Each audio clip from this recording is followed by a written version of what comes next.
Hello everyone, welcome back to your channel. তো এখন বাজে প্রায় 7:30। 7:30টার সময় কিন্তু অন্যদিন আমার টিউশনে ছুটি দেওয়া হয় না, বাট আজকে কিন্তু আমি পুরো সুন্দর করে শাড়ি পরে রেডি হয়ে পড়ছি। তো কোথায় যাইমু সেটা দেখতে হলে পুরো ফুল ভিডিওটা দেখতে লাগবো। আর দেখো আমি গাড়িতে উঠে পড়ছি, আর কি সুন্দর সবুজ সবুজ চা বাগিচা দেখো।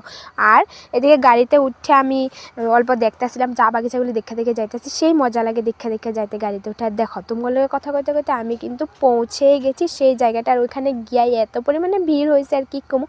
আর পুরো মেলার মতো দোকান বসছে, মানে যে যা পারে সেই সমস্ত কিছু দোকান নিয়ে আসে। আর ওইখানে গিয়ে সর্বপ্রথম আমি কি করছি জানো, ছোটোবেলায় যেরকম মেলাতে গেলে বা কোনো জায়গাতে গেলে মার আঁচল ধরে ঘুরতাম, সেরকম আমি কিন্তু আজকেও করেছি। মার সর্বপ্রথম আঁচলটা ধরে নিয়েছে, কারণ এত পরিমাণে ভিড় হয়েছে, সেখানে যদি হারায় যায় তাহলে মারে খুঁজেই পাবো না। আর এই যে ওইখানে গিয়েই দেখো সিট খুঁজছিলাম, বাট এত দেরি করে আমরা পৌঁছেছি, মানে আমরা গাড়ি পাচ্ছিলাম না। আর ইনি হলেন আমাদের বিধায়ক, উনি আমাদেরকে অল্প বক্তৃতা দিচ্ছিলেন। আর আমার অবস্থা দেখো, জুকের ভয়ে আমি পুরো চেয়ারের উপরে পা তুলে বসে আছি, কই নাকি আমাকে জুকে ধরে ফেলে। আর আমরা এত পিছনে বসেছি আর কি কমু, আর বলার মতন নয়।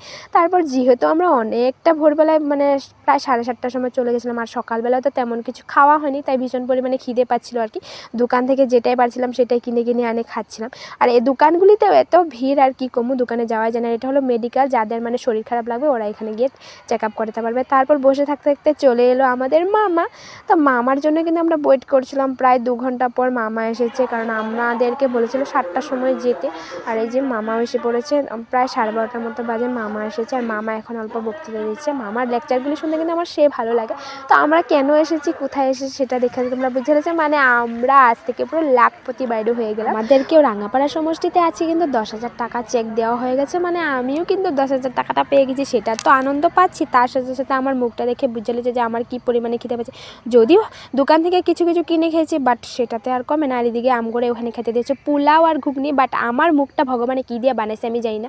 সবার এত পছন্দ হয়েছে, বাট আমার পছন্দ হয়নি। আমি আর দিদি মা একদমই খাইনি, পুরো যেটা নিয়েছিলাম সেটাই ফেলে দিয়েছি। জানি না আমাদের মুখে কি আছে। তো এই যে তারপরে মামা চলে গেল, আর এদিকে আমার পেয়েছে ভীষণ পরিমাণে খিদে। ওখান থেকে যে কিছু কিনে খাবো সেটাও নেই, কারণ দোকানের সমস্ত জিনিস শেষ হয়ে গেছে। মানে প্রায় 24,000-এরও বেশি মহিলা এসেছিলো ওইখানে। আর এদিকে মামা চলে যাচ্ছে, আর এদিকে মিটিং শেষ হয়ে গেছে, তাই আমরাও তাড়াতাড়ি করে কার আগে কে যেতে পারে, মানে যুদ্ধ শুরু হয়ে গেছে, মানে কার আগে কে যাবে গিয়ে গাড়ি পাবে না, সেই জন্য খুব তাড়াতাড়ি চলে গেলাম এদিকে। তারপরে আমরা গাড়ি এসে উঠে পড়েছি। তো আজকের মিনি ব্লগে তো টাটা।